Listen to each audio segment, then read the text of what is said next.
Olá, amigos, colegas, alunos do IEPREV. Hoje, mais uma segunda-feira que nós teremos o prazer de conversar com uma personalidade do direito previdenciário e entender um pouquinho mais sobre essas questões tão bacanas que nós estamos tratando, que são os meandros do direito previdenciário, do direito tributário. Então, estão chegando os nossos queridos colegas que sempre nos assistem. Já vou mandar um abração para o Ander, um abraço para a Tati, que sempre está conosco, um abraço para o Sandoval, um abraço aqui também para Neide Elias, queridíssima. Então, nós estamos começando aqui, o Ivan já está ali dando um oi também, o Ivan vai ser nosso convidado de hoje, eu já vou incluí-lo aqui na sessão. Mandar um grande abraço para o Cláudio Rez também. O que o Ivan está escrevendo ali? Deixa eu ver ali. Aí, Ivan, tudo Entrei. bem? Tudo bem. Boa Deu noite, certo. Ivan, seja bem-vindo no nosso bate-papo IEPREV Previdenciário. Boa noite, Ana Paula. Boa noite a todos. Deu certo, hein? Ficou meio tenso aqui para ver se ia dar certo ou não ia dar certo. Mas sempre dá certo no final, né? Sempre dá certo. Sempre dá assim um nervosismo no começo, porque o Facebook ele nos trai. A gente manda o convite demora em alguns casos, né? Mas depois dá tudo certo, ainda bem. Então, Ivan, primeiro quero dizer do prazer de tê-lo conosco. Eu gosto de dizer, né, para os alunos que tenho o prazer de trabalhar em várias pós-graduações da sua coordenação. Então, embora eu seja diretora do IEPREV, a gente tem essa interdisciplinariedade interinstitucional também, e eu trabalho com você aí. Não gosto de falar, mas já estamos indo para o quinto ano. Exatamente. Exatamente. Você lá nos meus cursos, sempre matando a pau, sempre agradando a todos. É um prazer contar com você nos meus cursos e é um grande privilégio meu. E eu que agradeço. Nossa, muito bacana poder conhecer essas regiões que, assim, eu como estou aqui no sul, né, é uma super oportunidade de conhecer o norte e o nordeste, porque você tem pós-graduação nos dois, né? Eu tenho pós-graduação hoje em Aracaju, em Salvador, Vitória da Conquista, é, São Luís, Belém e Marabá já tive, né? Hoje estou sem após em Marabá, mas está fazendo curso de prática lá. Não, Marabá, muito bacana. Aproveito para mandar um abração para os alunos de Marabá. Eles estão sempre aqui assistindo a Socorro, está sempre participando aqui. Então, mandar um abração para todos lá que estão sempre no meu coração. Ivan, nosso tema de hoje é o seguinte: a gente vai falar um pouquinho sobre os procedimentos de fiscalização. Então, é um tema um pouco novo para o pessoal que me acompanha nessas segundas-feiras aí. Por quê? Normalmente, a gente falou até agora de benefício, processo e benefício. Mas eu queria muito inaugurar a questão do custeio falando com uma pessoa que é autoridade no assunto. Primeiro que você tem as obras, além do manual, que é super famoso, você tem um livro que eu adoro, que faz, até você falou para mim que não está atualizado mais, mas que eu acho que é o melhor livro que tem de salário de contribuição. Então, eu gosto muito daquela sua obra. Acho que você foi pioneiro nessa questão de custeio. Então, quando começou a falar de custeio, a separar custeio de benefício e tratar como um tema da importância que ele tem, você foi o professor assim que se destacou nesse ponto, né? Depois vieram outros, com certeza, mas isso tem um pouquinho a ver com a tua profissão. Eu queria que você contasse um pouquinho essa questão de ser auditor. Quando você começou, foi antes da Super Receita? Foi depois? Você fazia auditoria na contribuição previdenciária ou você fazia parte antes da auditoria geral? Queria que você contasse um pouquinho para a gente antes de a gente começar com as perguntas. Aproveitando, deixa eu só mandar um beijo aqui, Ivan, antes de te passar a palavra para a Tânia Mendonça, que falou que estava esperando aqui, que a gente demorou um pouquinho, para a Tatiane Fiore, que eu já tinha falado, a Viviane, o João Gabriel Miranda, um abraço para todos os conselheiros de Junta de Recurso do Brasil, que estão sempre nos acompanhando, a Kelly Ferreira, a Maria Lúcia Rodrigues, a Luciene Amaral, a Maria Aparecida Batista. Então, só para mandar esse abração, Ivan, para esse pessoal todo que nos acompanha carinhosamente, e a Gisele Canton, que já está online também, e depois eu vou mandando beijo para outras pessoas. Pode falar agora. O Eliane aí tá me cobrando o Perdecomp. Ela me mandou hoje um WhatsApp pedindo dicas de Perdecomp, de compensação em Perdecomp, mas previdenciária não usa Perdecomp não, Eliane. Então não vamos entrar nesse tema hoje, que a gente só vai tratar de compensação previdenciária. Falar de outros tributos aqui vai ficar pesado para quem está assistindo. Alex também, o pessoal aí de Belém, ó, todo mundo aí. Gente, eu entrei na Receita em janeiro de 2003. Foi quando eu tomei posse. Então já se foram 15 anos, né? Quase 16 anos de Receita. Quando eu entrei, na verdade, não era Receita Federal. Eu era auditor fiscal da Previdência Social. Ou melhor, eu só tive um concurso público, mas já tive 3 cargos em minha vida, né? Eu não entrei para auditor fiscal da Previdência Social. Eu entrei para auditor fiscal do INSS. Trabalhava em agência do INSS. Né? Quer dizer, trabalhava fiscalizando os contribuintes fora da agência, obviamente, né, nas empresas, mas eu tinha também o plantão fiscal que eu fazia dentro da agência do INSS para tirar CND e tudo mais. Esse era o processo. E logo depois, antes da fusão das receitas, o governo, já preparando a fusão das receitas, tirou os auditores fiscais da estrutura do INSS e colocou dentro da estrutura do Ministério da Previdência Social. Isso só legalmente, porque eu deixei de ser auditor fiscal do INSS, passei a ser auditor fiscal da Previdência Social. Isso do ponto de vista legal. Do ponto de vista prático, pragmático, eu continuei no mesmo lugar, no mesmo prédio do INSS de Cotia, onde eu ficava no interior de São Paulo, interior mais colado com São Paulo, né? Isso por quê? Porque eles queriam preparar, né? Eles queriam, na verdade, preparar a Receita para a fusão, a Receita Previdenciária, com a fusão com a Receita Federal. Então, tiraram da estrutura do INSS para colocar em uma estrutura chamada Secretaria da Receita Previdenciária, preparando a fusão com a Secretaria da Receita Federal, criando a Super Receita. De lá para cá, eu continuei fazendo exatamente a mesma coisa que eu sempre fiz desde quando entrei, que é cobrar contribuição previdenciária, de onde eu não pretendo sair. Eu pretendo continuar sempre cobrando contribuições previdenciárias na fiscalização. Fiscalização essa que ocorre externamente. Hoje eu não vou muito na Receita, né?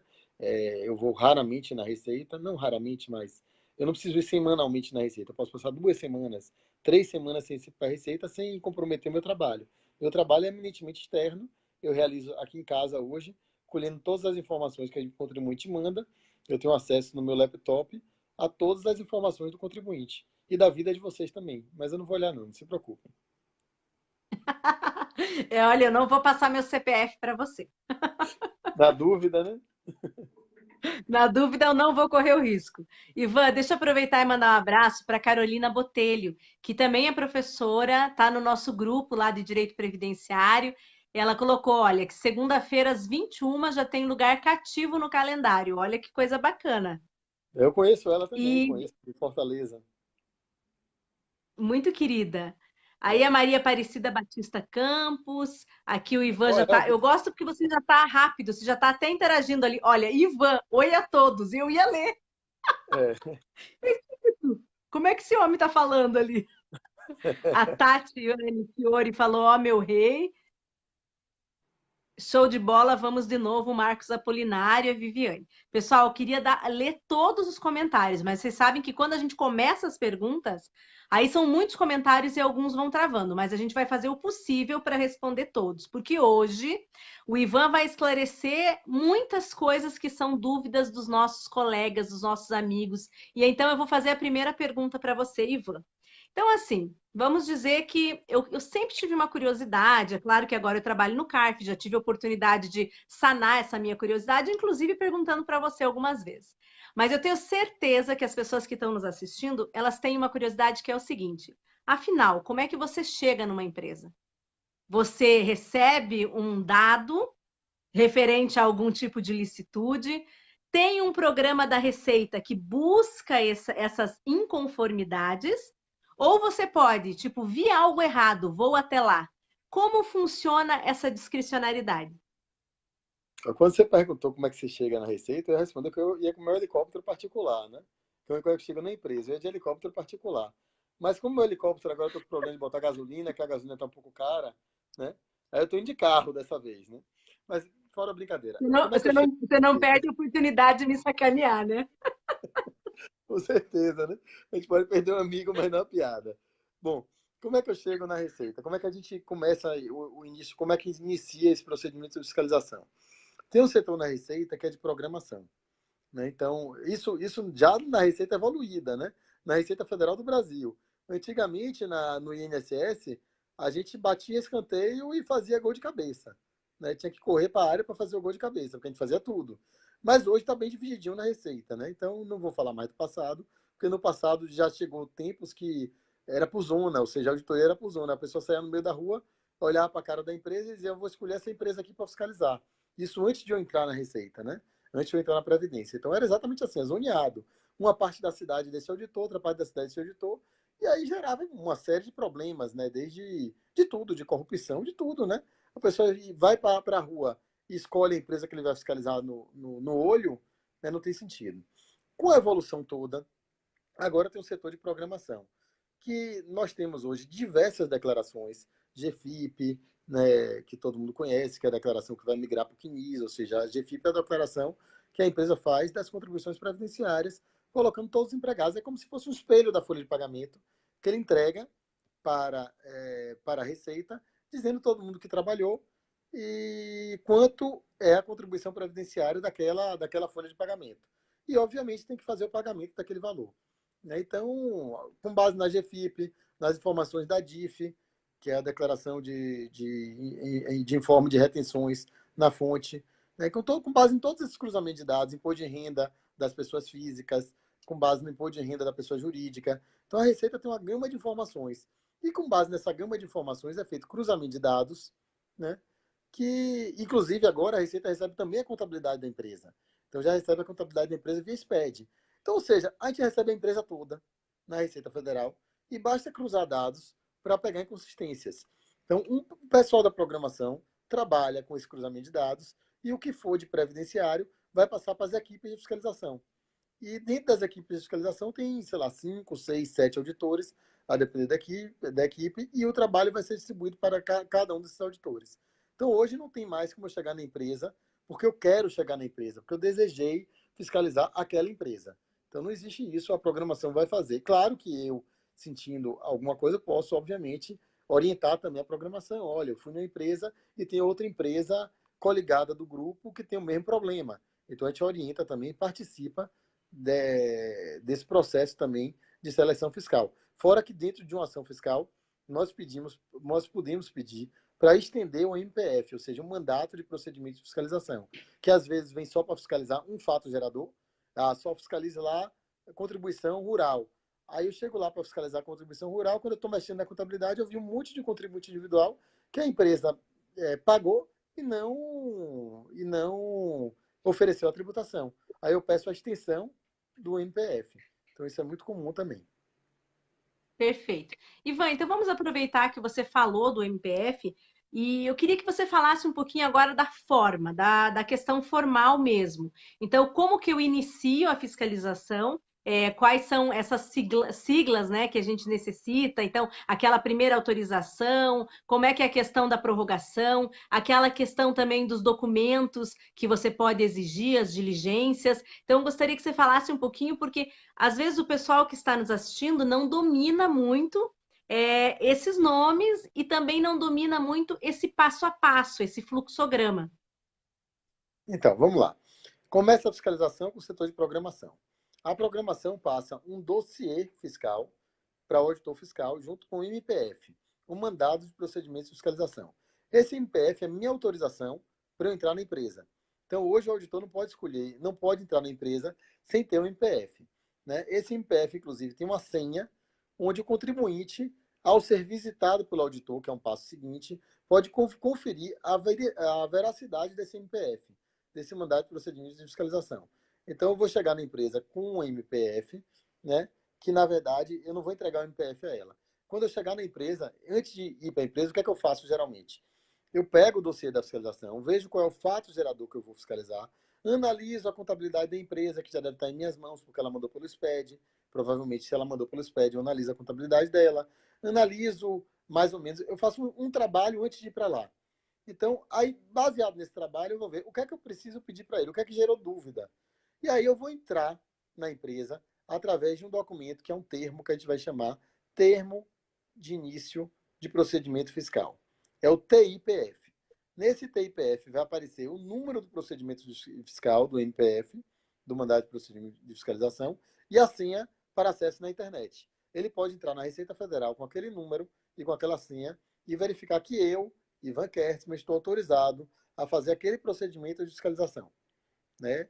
Então eu vou, obviamente, dentro desse TIPF, termo de procedimento fiscal, eu vou pedir diversos documentos, o que eu achar que eu devo para o bom cumprimento do meu trabalho.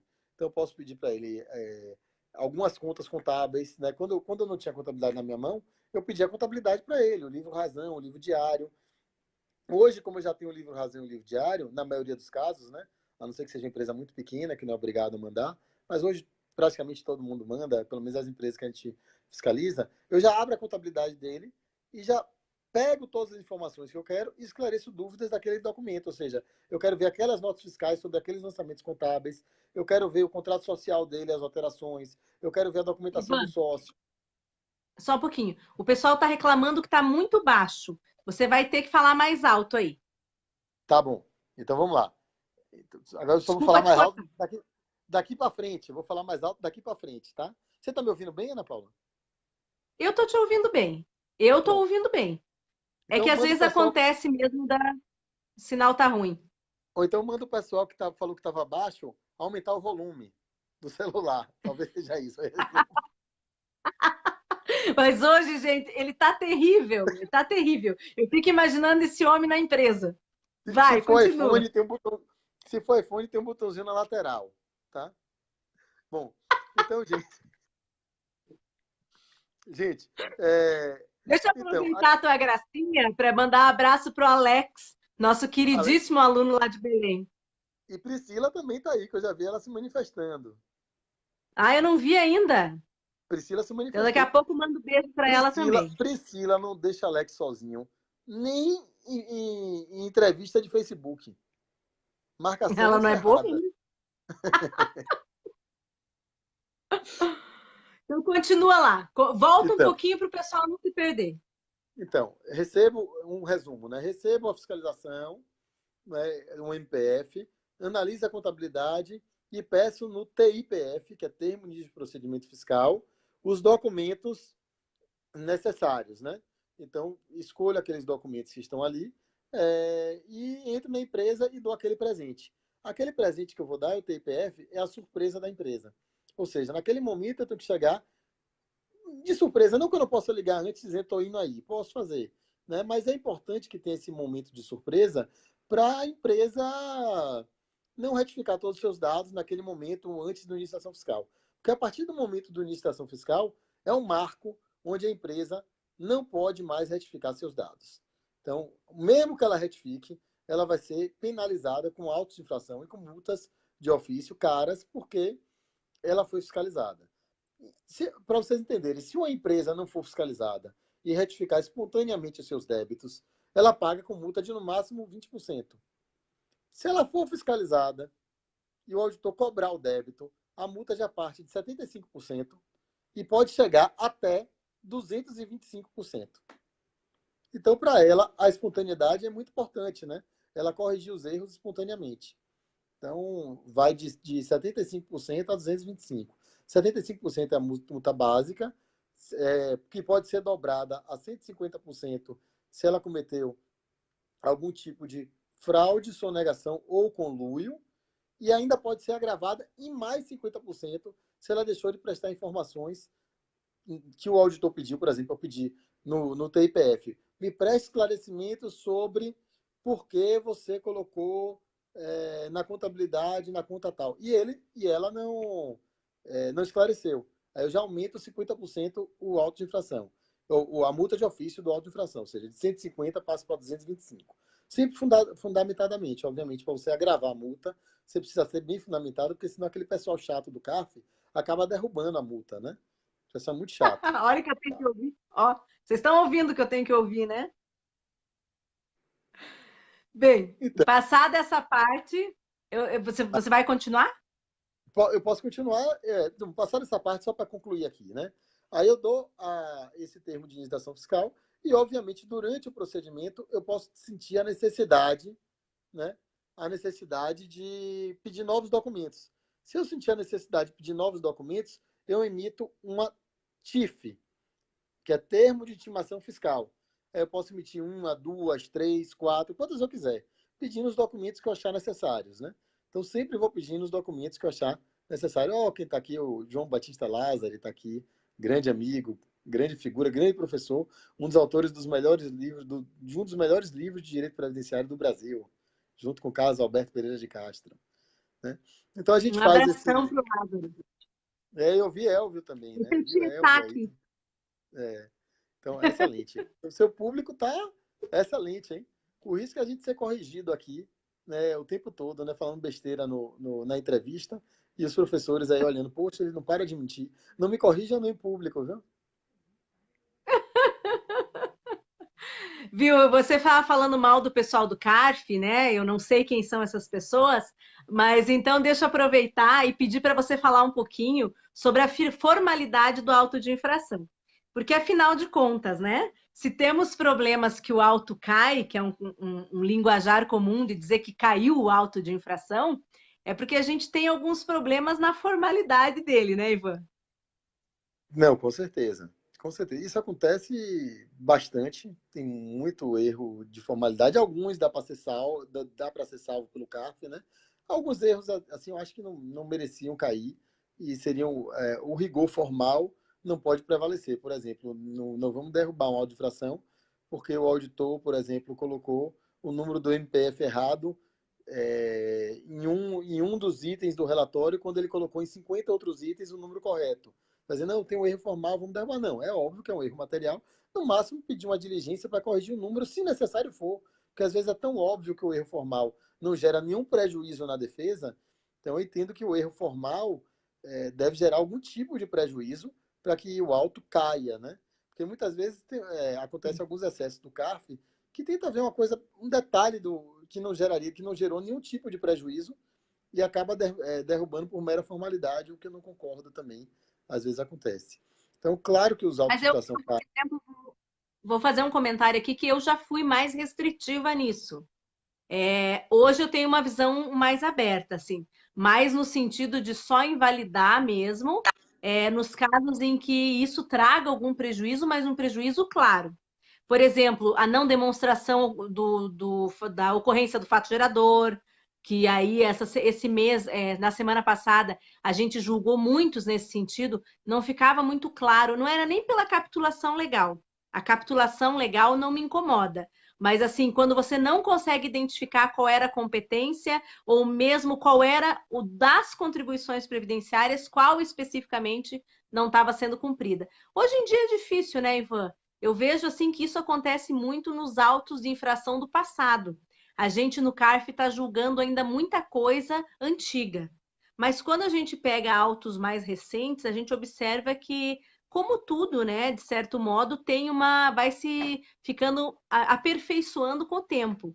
E um auto de infração de hoje dificilmente tem um erro muito grave assim. porque o que acontece? Eu confesso para vocês que eu já fiz auto de infração, que eu mesmo não consegui entender o que eu fiz. É sério, o trabalho fica tão complexo que você depois vai pegar, 3 dias depois, ver o que você fez mesmo, e você não entende. Isso acontecia muito quando se lançava muito segurado. E a Receita entendeu, porque segurado a gente lançava, vamos dizer que uma empresa tinha 10 mil segurados, 10 mil segurados. E a gente lançava, às vezes, segurado a segurado, o auto de infração, a diferença é item a item, e que dava 10% do débito. E a Receita entendeu que lançar segurado confundia muito o processo, muito, deixava o processo muito complexo, porque às vezes tinha processos de milhões de páginas, porque você estava lançando segurados de 5 anos ou 4 anos de trabalho, 5 mil empregados cada mês, ou seja, se você multiplicasse isso aí, daria 500 mil, 600 mil lançamentos, né? E isso confundia tanto que acabava gerando o risco mesmo de o processo ficar tão confuso que nem o auditor que fez o processo entendia o processo. Hoje, como a Receita raramente fiscaliza segurados, né, quer dizer, dentro do trabalho da empresa, fiscaliza apenas contribuição patronal, isso facilitou muito e limpou muito. O processo hoje é limpo. Então, eu evito pedir muita coisa no processo. Eu faço, meus processos são muito limpos hoje. Né? Isso já gera com a evolução. Assim como você mudou aí seu trabalho no CAF, a gente vai mudando o nosso na Receita. A gente vai olhando e criticando. Não adianta eu fazer um trabalho que eu não entendo o que eu estou fazendo. Porque depois vai para o CAF que não vai entender, depois vai para o judiciário que também não vai entender, e às vezes o processo é tão complexo que ninguém entende nada do que fez. E aí é realmente confuso. Com certeza. Deixa eu aproveitar, tem uma pergunta da Julie, que ela está falando o seguinte: olha, como é feito esse cruzamento de dados? Então, é interessante até para o pessoal entender, porque existem muitas, algumas são assim, celeumas, assim, a respeito do que, o que que a Receita cruza. Isso a gente sabe que para imposto de renda é mais forte, mas não questão da contribuição previdenciária, assim, que tipo de cruzamento é realizado? Olha, existem vários tipos de cruzamento, inúmeras. Todas as declarações estão lá. Mas vou dar uns exemplos aqui para vocês entenderem, né? Eu vou dar uns exemplos que podem gerar uma fiscalização de pessoa jurídica e outros exemplos que podem gerar fiscalização de pessoa física. Vou começar a pessoa jurídica. A pessoa jurídica declara na DIF, que é a declaração de informe de rendimentos, de retenções, na verdade, de pessoa física, todas as retenções que ela fez para fins de imposto de renda. Então, ela declarou que reteve de imposto de renda vamos dizer, vou colocar assim, de 200 autônomos durante um ano, os valores de imposto de renda. Só que quando você vai na GFIP, esses autônomos não estão lá na GFIP. Apesar de eles terem trabalhado na empresa, terem sofrido retenção de imposto de renda, eles não estão na empresa. Então, provavelmente, o que aconteceu? A empresa não declarou os autônomos na GFIP e está devendo contribuição previdenciária. Então, baseado nisso, é feito esse cruzamento e analisa que esses 200 autônomos que a empresa deveria pagar a contribuição previdenciária e não pagou, é um fato passível de fiscalização. Então, um exemplo que eu dei. A mesma coisa pode acontecer com a RAIS. Às vezes ele declara na RAIS um valor maior do que declarou na GFIP. Então ele vai declarar na RAIS um valor maior do que declarou na GFIP. Então a gente faz esse cruzamento também e pega as contribuições previdenciárias devidas nesse caso. Agora eu vou dar um exemplo aqui, que um cruzamento de informações pode gerar a fiscalização de uma pessoa física previdenciária, que foi chamada Operação Profissional Liberal, que foi o cruzamento do imposto de renda das pessoas físicas. Eu sei que isso não acontece com nenhum de vocês que estão me assistindo, mas advogados, por exemplo, dentistas, médicos, de jeito nenhum acontece com vocês. Vocês não fariam isso de forma nenhuma. Mas declaram no imposto de renda que receberam remuneração do trabalho, né, de advocacia, do que for. Às vezes até porque quer justificar a renda, né? Aí declara lá 3 mil, 4 mil de renda. A gente vai para o CNIS e procura, cadê a contribuição previdenciária desse povo que está declarando que recebeu renda? Não tem contribuição previdenciária. Não tendo contribuição previdenciária, e agora a gente faz a fiscalização dessas pessoas na pessoa física. Ou seja, cobra a contribuição previdenciária devida dessas pessoas que declararam no imposto de renda que tiveram remuneração do trabalho e não pagaram a contribuição previdenciária como autônomos. Então isso é perfeitamente possível. Já foi feito em Salvador, já foi feito, começou em Salvador, né? É bom notar que isso aí, por um acaso, não tive nada a ver com isso, pelo amor de Deus, né? Começou em Ah, Salvador, sim.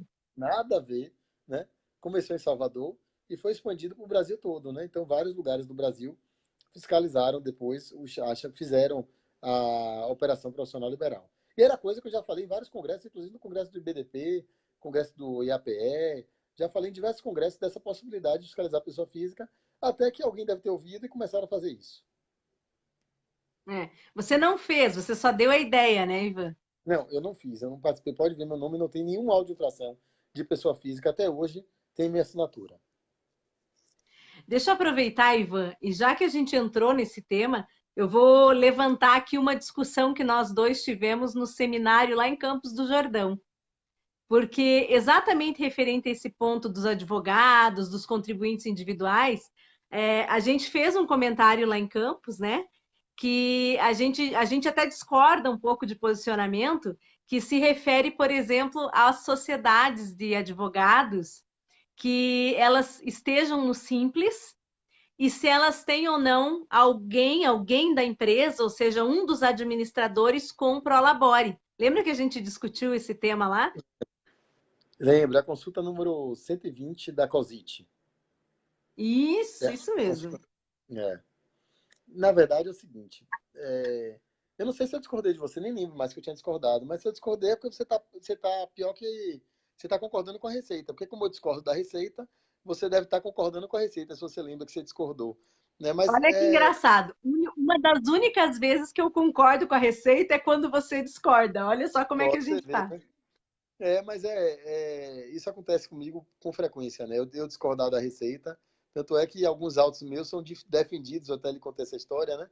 A pessoa falando que até o próprio auditor não concorda com o auto que lavrou. E aí cita meu livro querendo derrubar meu auto, né? Então isso já aconteceu, inclusive com aviso prévio, diversas vezes eu sofri isso, né? Ele defende meu auto com base em meu livro. Nem mesmo o auditor acredita que o auto deve ser lavrado. E no caso aqui é o seguinte, o que você está colocando, né?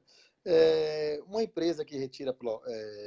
Eu defendo que só é segurado obrigatório, de acordo com o texto da lei, as pessoas que receberem remuneração decorrente do seu trabalho, ou seja, o sócio, gerente, sócio cotista, sócio.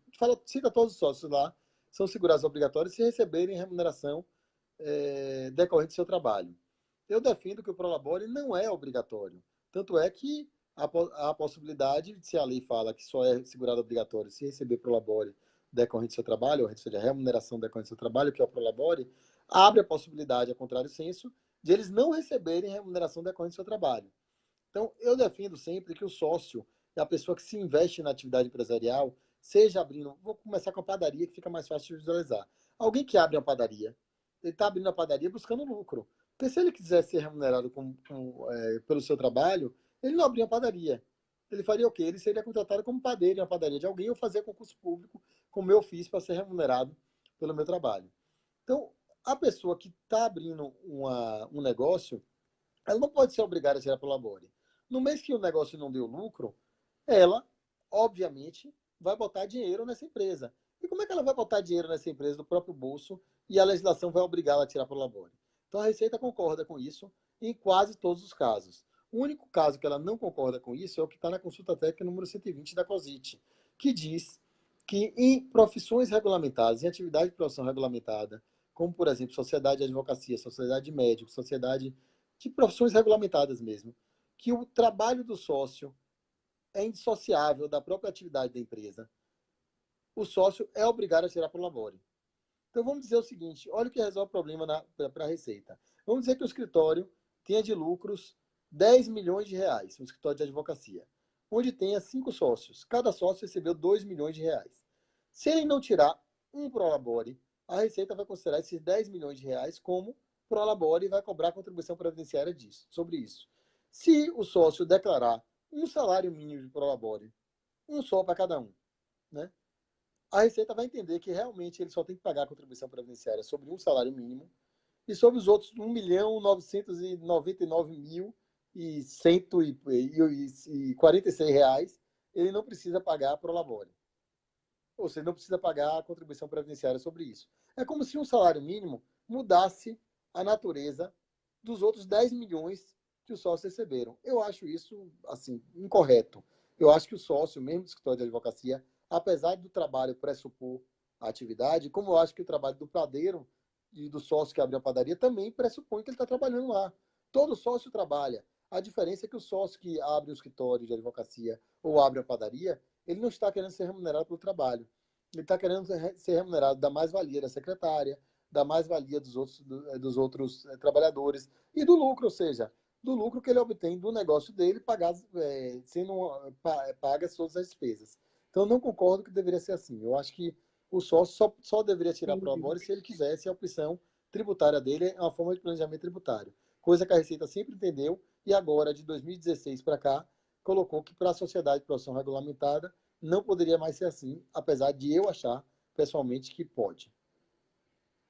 Então, eu vou só justificar que meu posicionamento nesse caso é diferente, porque eu entendo da seguinte forma, que diferente da padaria, por exemplo, que ele vai ter o padeiro, a pessoa do caixa, a balconista, se eu tenho alguém que trabalha na empresa, eu acho até justo não ter o Prolabore, desde que eu tenha funcionário na minha GFIP. O que eu acho esdrúxulo, e é o que acontece nos escritórios de advocacia, é que tudo seja distribuição de lucro. Quer dizer que ninguém trabalha, ninguém coordena, não há remuneração. Então, e isso não existe, né? Então, assim, se você não tem funcionário nenhum, Aí eu entendo, sim, que se não há o administrador, não tem nem a secretária para gerir o escritório não anda sozinho.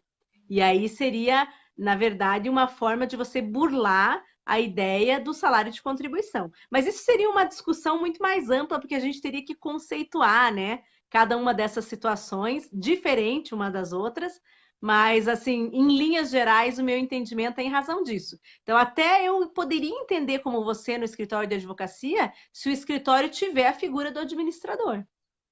Mas Mas, veja bem qual é a defesa. Não, esse não foi o critério tratado. Ó, mas antes eu queria parar tudo aqui, porque eu vi uma figura ilustre aqui no seu assistindo a gente, que é professor Sinésio Cirino da Costa e Filho, professor Sinésio Cirino da Costa, né? E o Netinho, né? Neto, Sinésio Neto, que está também assistindo. O Sinésio é o meu coautor do livro que você tratou, do salário de contribuição. Ele é prefaciador do meu livro, que muita gente falou aqui, adoro, acabei de ler o livro, eu prolabore. Então todo mundo falando do livro e Sinésio é meu prefaciador. Então não podia deixar de parar tudo para dar um abraço em meu amigo e irmão Sinésio, ok? então, Mas deixa eu veja bem, aproveitar e mandar um abraço para o Sinésio, porque eu não o conheço pessoalmente. Elogiei o livro, mas ainda não tive o prazer de conhecê-lo. Então, um grande abraço para o Sinésio também. bom, então esse critério que você falou, Ana Paula, na verdade ele poderia ser usado para todas as empresas. Por exemplo, provavelmente você tem uma empresa de ensino, eu também tenho uma empresa de ensino, né, onde eu faço tudo, não tenho empregado, e esse critério da consulta técnica 120 só foi usado para a profissão regulamentada. Por exemplo, no meu caso, a Receita entende que eu posso não ter prolabore, que eu não sou obrigado, mesmo tendo a empresa. Ou seja, eu não tenho o mesmo empregado, estou na mesma situação do escritório de advocacia, mas o peso que a Receita colocou foi apenas em profissão regulamentada. O critério não foi ter ou não ter empregado. E mesmo porque a pessoa pode não ter empregado, mas ter outras despesas, como a despesa do escritório, despesas operacionais mesmo, que não necessariamente são só do empregado. Ele pode não ter empregado e ter prejuízo. Por exemplo, no mês que eu não faturar nada, na minha empresa, que é de dar aula, de editorial, produção científica, minha empresa, no mês que eu não faturar nada, eu tenho um prejuízo de R$ 2.000. Mas você vai me obrigar a tirar pro labore. Ou seja, como é que eu vou tirar pro labore se eu não tive lucro nenhum? Ou seja, eu vou ter que, além dos 2.000, tirar mais 1.000 de prolabore. Eu tive que pagar contabilidade, tive que pagar despesas que a empresa tenha, mesmo sem ter empregado, entendeu? Por isso que eu defendo que prolabore é uma questão simplesmente de planejamento tributário. Entendi. Não, assim, a gente poderia estender mais a discussão, mas não Lógico. vamos, não Gostou faremos complexo. nesta oportunidade. Teremos Gostou outras, complexo. né? Já discutimos em Campos do Jordão agora recentemente. Mas assim, é Você, difícil concordar com a ó, Receita. a Receita Federal está perdendo uma excelente auditora. Não, não, não. Porque a gente daí vai discordar em todas as questões de PLR, hiring bônus, stock options, daí vai ser um. Eu vou dar todos os autos de infração, vão cair antes de existir. Ivan, deixa eu aproveitar um minutinho, então, e só mandar um abraço aqui para a Isaura Gouveia, para a Helena, que é a nossa coordenadora do IEPREV em São Paulo, para a Vera Queiroz. Quero aproveitar e mandar um abração para o Jesus, que é nosso coordenador em Catanduva. Hoje de manhã ele me mandou uma mensagem super bonita, foi assim, eu sempre fico muito feliz com as mensagens dele. A Simone Santos, a Inês Garavelho, Adriana Oliveira, uma querida amiga também, nossa, amiga comum, que também é tua amiga. E também para a Priscila, olha, só agora eu achei a Priscila aqui nos comentários, porque são muitos comentários, aí começa a travar, eu não consigo citar todas as pessoas. O André Rodrigues, que está elogiando aqui, mandando um abraço dos divinopolitanos, nós estivemos com o IEPREV, fazendo um excelente congresso agora na sexta-feira passada, lá em Divinópolis. Foi um prazer enorme, André, estar aí com vocês. Toda a nossa equipe do IEPREV estava lá, doutor Roberto também. É, o Vera Queiroz está falando do teu livro do Prolabore, né? A Vera, Priscila falando que vamos nos favor. encontrar no Congresso do IBDP. A Alessandra Crescencio, que é a nossa coordenadora do IEPREV, também no Ceará, pedindo para mandar um abraço para o Ceará. Alessandra, um abraço com muito carinho para vocês aí. Ivan, então nós já abordamos alguns temas que eram polêmicos, né? A gente já falou um pouquinho dessa questão que a gente discutiu do Prolabore, você falou da formalização do auto, contou um pouquinho para nós do fluxograma, como que a fiscalização decide que vai autuar determinada empresa ou não. Você falou dessa questão que não é uma discricionariedade em si, que tem todo um sistema, um processo para se chegar até lá. E agora eu quero ir para uma questão material. Queria que você falasse um pouquinho desse livro que você tem, que é falar um pouquinho para nós do conceito de salário de contribuição e abordar um pouquinho essas verbas indenizatórias. Como está funcionando agora? Vocês estão autuando, não estão?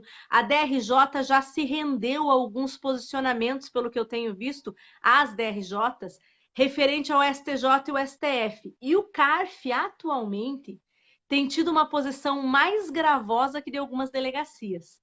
E aí eu queria ver se você, como é que você me conta, assim, como é que você está nessa questão dessas verbas que são indenizatórias, o que que você considera indenizatório, o que que você não considera, o que que é salário de contribuição para você? Olha a Eu, sinuca de eu, bico que eu te coloco. não, mas eu, Ivan, ou eu, auditor fiscal da Receita Não, Federal? auditor. Você Auditor, como né? auditor. Depois você me dá a tua opinião pessoal. Então, como auditor, nós desprezamos, né, as discussões que estão tendo, todas elas, a não ser as que têm, obviamente, posição firmada da Receita, que é o que aconteceu agora, com a única que eu posso dizer dessas verbas indenizatórias que eu não cobro, eu aviso pré-indenizado. E, aliás, que até um ano atrás eu cobrava. Até um ano e pouquinho atrás eu cobrava. Né, contribuição sobre aviso pré-indenizado, mesmo não achando, e não, obviamente, não achando correto, mesmo no meu livro, em todos os meus livros, todos os meus textos, está dizendo que não deveria haver incidência de contribuição previdenciária sobre o aviso pré-indenizado, até um ano e pouquinho atrás eu cobrava. Aí saiu uma solução de consulta da Receita, um parecer da AGU, e a partir desse momento a gente parou de cobrar. Agora, as mais discutidas, né? Que é um texto de férias, que inclusive não morreu. Um texto de férias agora foi recebido, né? A questão é se incide ou não contribuição previdenciária sobre um texto de férias, né? Eu, inclusive, sou da posição, pessoalmente, eu acho que devia incidir. Mas eu não quero discutir isso tecnicamente, porque senão é uma discussão muito grande, né? Então, até pela origem da discussão.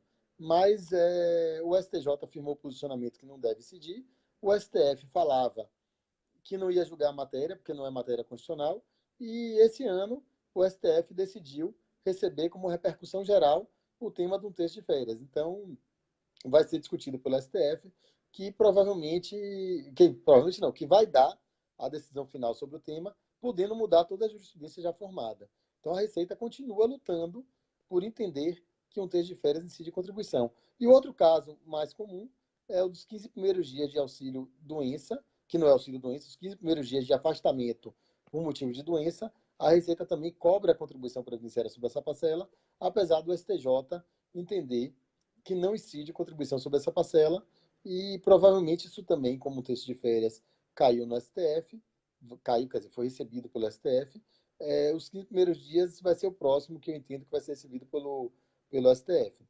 E o salário maternidade, que já foi pacificado pelo STJ de maneira contrária ao entendimento anterior, que era que não deveria ser tributado, e acertadamente entendeu que devia ser tributado, quer dizer, acertadamente não, e concordando com a Receita, entendeu que devia ser tributado. Aí eu já discordo, porque apesar da justiça dizer que deve ser tributado, eu acho que fere a isonomia. Né? Também eu não queria me estender sobre isso, porque também é um tema longo. Mas são temas, você vê que a Receita às vezes pensa de um jeito, eu penso de outro, e em dois casos que a jurisprudência acha que não devia ser tributado, eu acho que devia, que é um texto de férias dos 15 primeiros dias, no caso seguinte, e no outro caso, que é a salário de maternidade, que a jurisprudência evoluiu para o sentido que deve ser tributado, e a Receita tributa, obviamente, mas eu entendo que não deveria.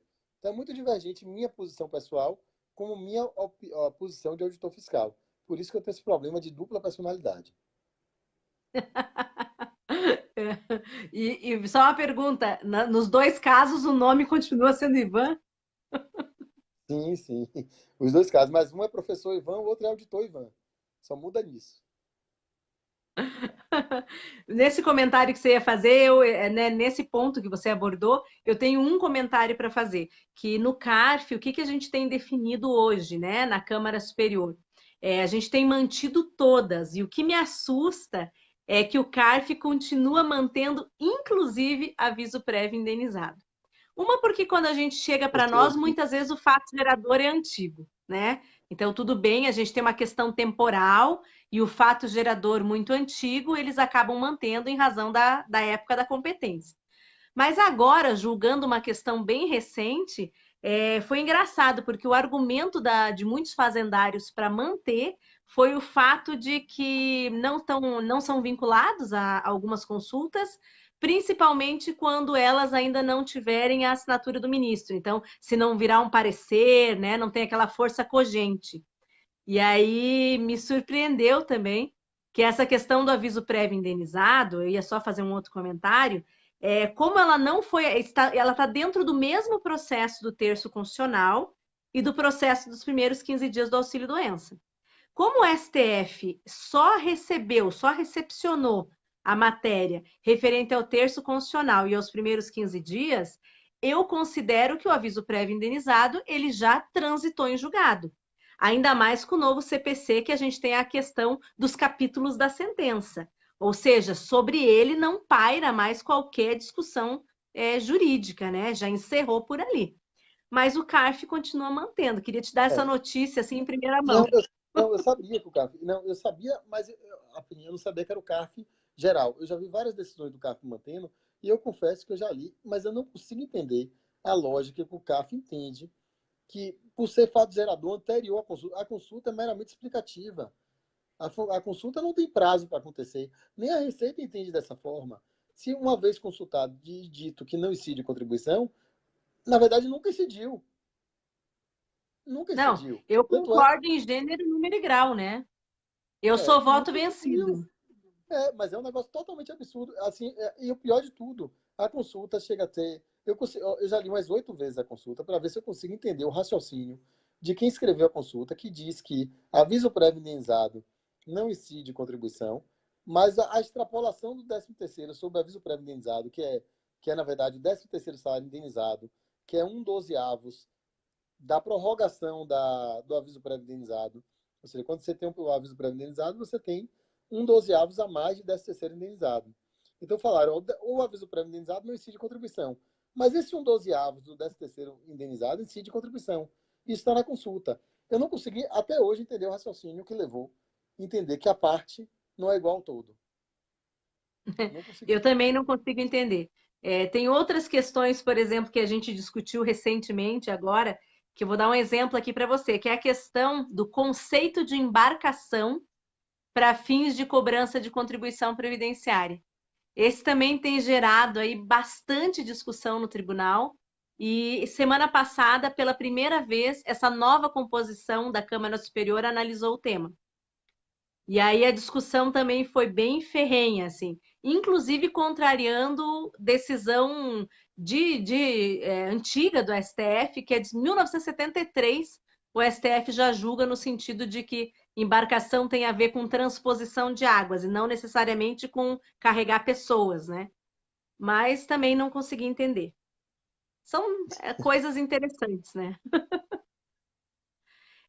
E eu queria aproveitar, então, Ivan, já que a gente tá nesse tema, falando um pouquinho de questões de direito material, eu queria aproveitar e fazer mais uma pergunta para você agora, no sentido assim: a contribuição previdenciária, eu posso entender ela de formas diferentes. Por exemplo, eu posso ter ela na folha, eu posso ter isenções, que são benefícios que eu concedo em razão de uma possibilidade legal. Então, aí a gente pode elencar, por exemplo, o plano de saúde, a questão, por exemplo, da creche, da alimentação, do vale transporte. Então, a gente tem benefícios que a gente tem que ter muito cuidado com os requisitos deles para não ter exatamente ali uma remuneração disfarçada. Só que isso acaba virando assim uma caça às bruxas, né? Eu penso assim com todo respeito ao trabalho dos auditores. Mas às vezes coisinhas muito pequenas são pegas para desconsiderar o todo. E aí eu venho com uma pergunta bem cabulosa para você, porque se fosse fazer pergunta fácil, não tinha graça, né? Aí eu vou perguntar também um pouquinho de verbas que sequer são fato gerador de contribuição previdenciária, que são aquelas que elas têm uma outra natureza e que, porventura, podem também ser tidas como um salário indireto. PLR, Stock Option, Hiring Bônus. E aí a minha pergunta para você é a seguinte: quando eu tenho uma parte da verba que desconfigura, como é o caso da PLR, vamos dizer assim, eu tenho duas parcelas pagas direitinho, mas eu tenho uma terceira que não respeita a semestralidade, um exemplo, tá? Ou aquele agora, o intervalo com a nova lei pode ser de 3 meses, né? 3 meses. Mas não respeita o fato de duas parcelas apenas no ano, a periodicidade. Você acha que a gente teria que glosar o contrato de PLR todo ou apenas a parcela que está em desacordo? Eu vou lhe responder com a pergunta. Vou lhe responder com a pergunta. Se você Precisa de pagar uma tudo. PL... Se você pagar uma PLR em 12 vezes, uma vez por 12 vezes mensais, de R$ 10.000 para um diretor, você considera 20 mil válida e os 100 mil dos outros 10 meses inválido? É isso que você está propondo? Não, o que eu estou propondo é o seguinte, vou Sim, dar um mas é isso. exemplo, tá? No final, não, mas veja bem, sabe por que eu perguntei isso? Porque quando você considera 3 vezes, qual é o espírito da lei? É não deixar confundir aquilo com salário. Então, se você pagou 3, 4, 5, 6 vezes, aquela PLR não é PLR, é salário. Mas não só as duas parcelas estão irregulares. Todas as parcelas, não só as 4 que pagou, você pagou em 6 vezes, estão irregulares. A lei só manda pagar em no máximo 2 vezes no ano, sendo que tem que ser em trimestres civis diferentes.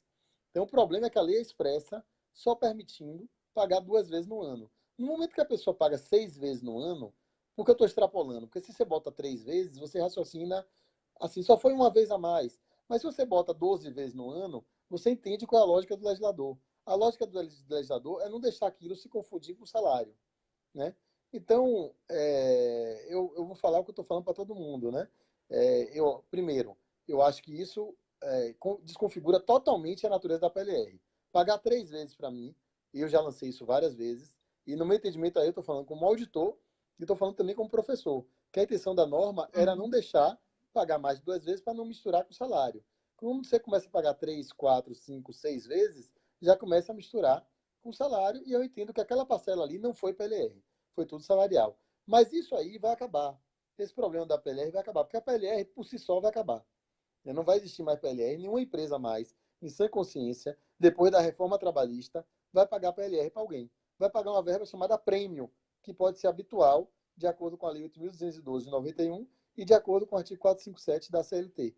Então ele vai pagar um prêmio, porque hoje o prêmio não tem regra nenhuma. A empresa hoje pode pagar premiação para os seus empregados, sem seguir qualquer regra clara, passível de aferição, que a PLR exige. Pode ser habitual, não precisa ser só em 2 vezes no ano, pode ser 3, pode ser 4, pode ser 5.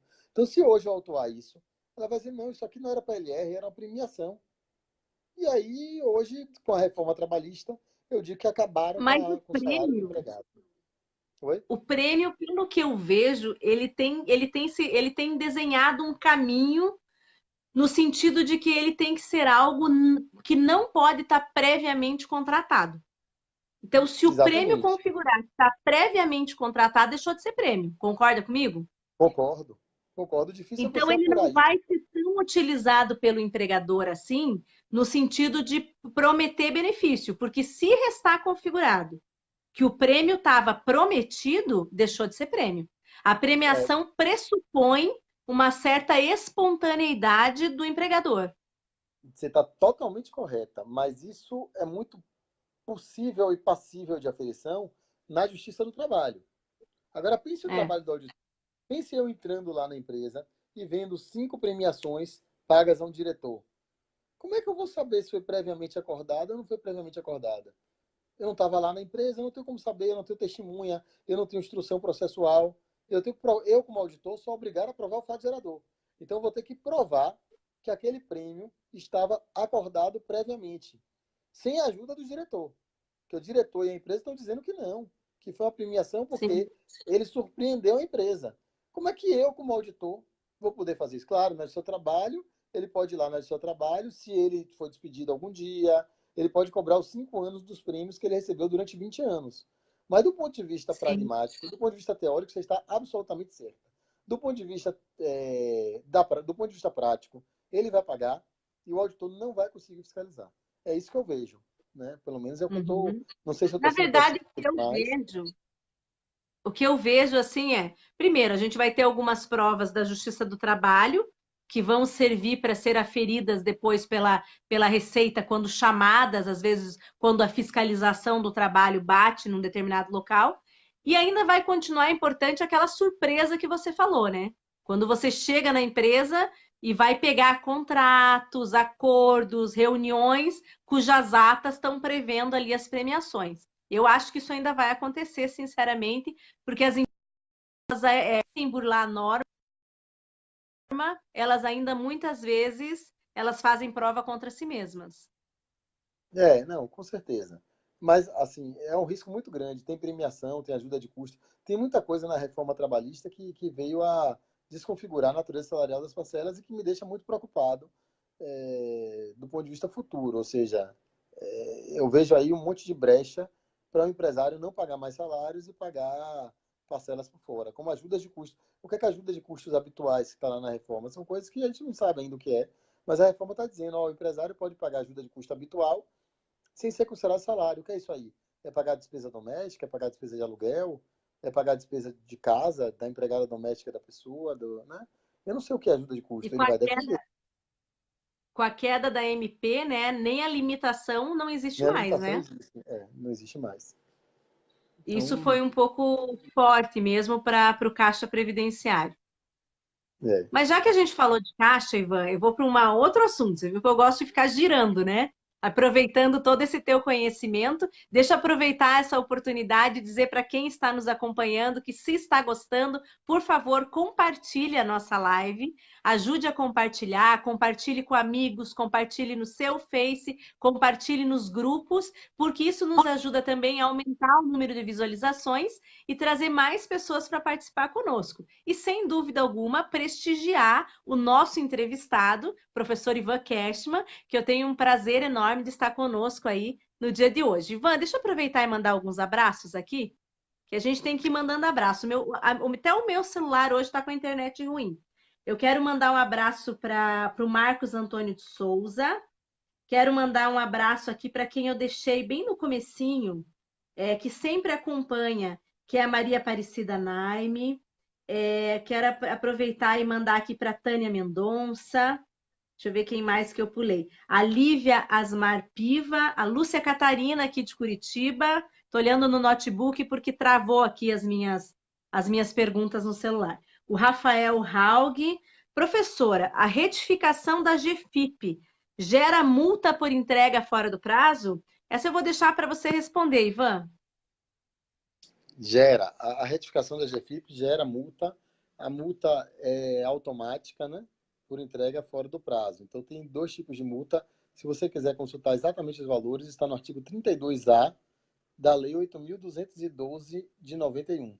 Né? Então, tem multa por erro de declaração e tem multa por atraso na declaração de GFIP. Se for em atraso, né, a multa por erro, na verdade, fica mais difícil de dar automática. A multa que é possível dar automática é a multa por atraso, porque a multa por erro e por retificação, ele teria que ser calculado, vamos dizer assim, por número de erros. Então é muito difícil o computador calcular quantos erros tem. Então a retificação por si só hoje não gera a multa automática, mas o atraso da declaração sim gera uma multa de 2% por mês de atraso até o limite de 20%. Ou seja, se atrasou 5 meses, você tem 2% vezes 5, 10%. Se você atrasou 10 meses, você tem 20%. E se você atrasou 30 meses, a GFIP, você continua com os 20%, que é o limite máximo de atraso na GFIP. Perfeito, Ivan. A Julie, ela está perguntando o seguinte: a questão da multa rescisória de 50% ou melhor, os 10% do tributo.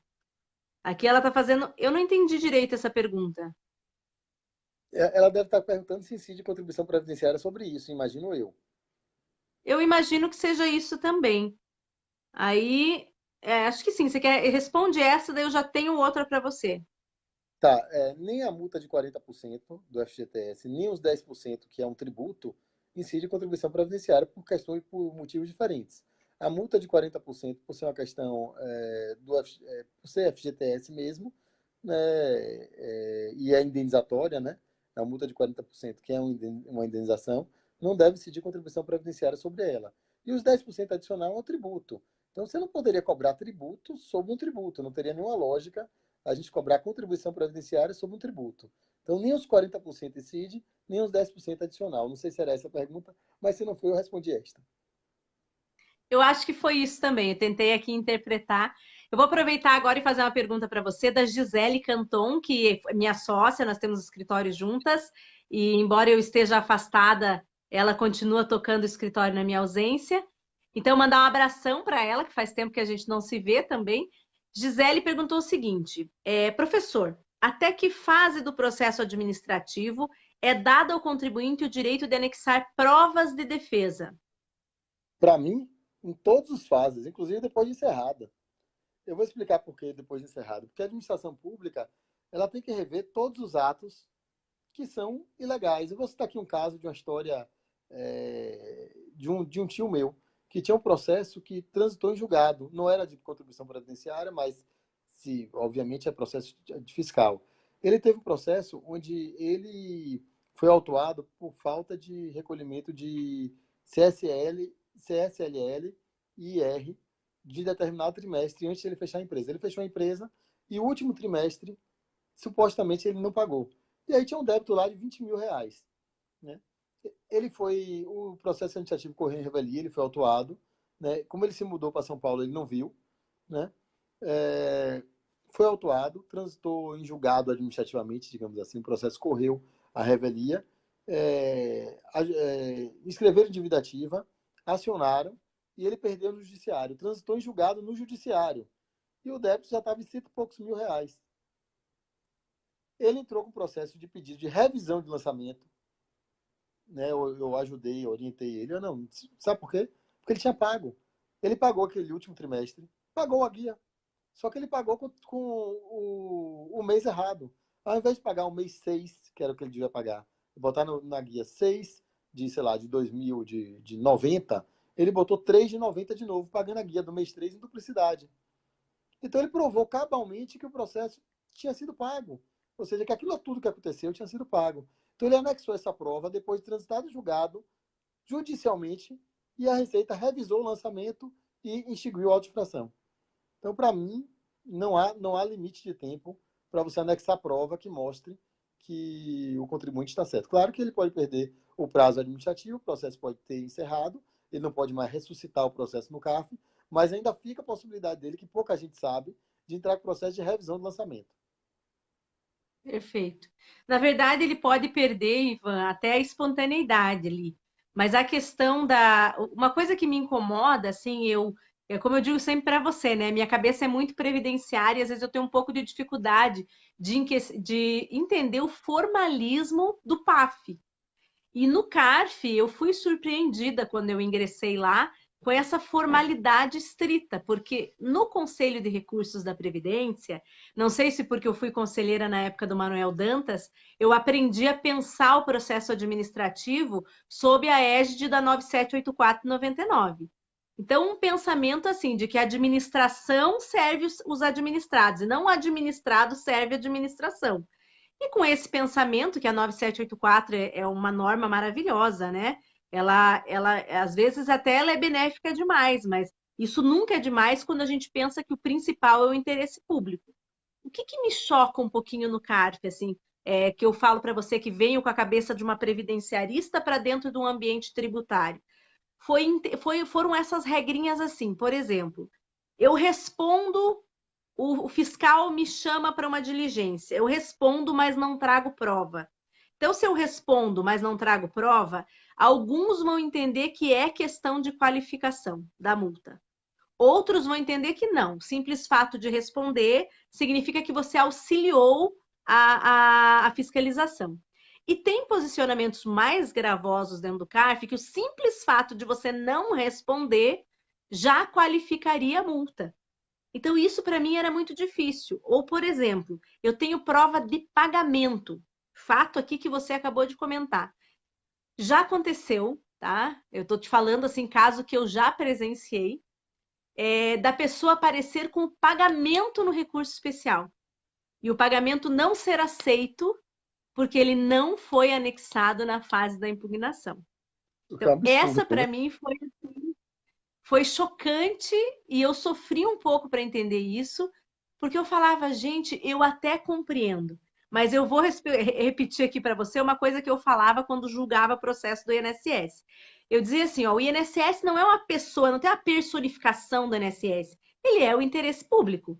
Ele não tem vontade própria, ego, né? Tipo, o INSS não pode perder nunca. É mais no sentido de que o INSS não deve perder, porque como gestor, ele só vai conceder aquilo que tem direito até para precaver, né? Para proteger o patrimônio de quem tem direito.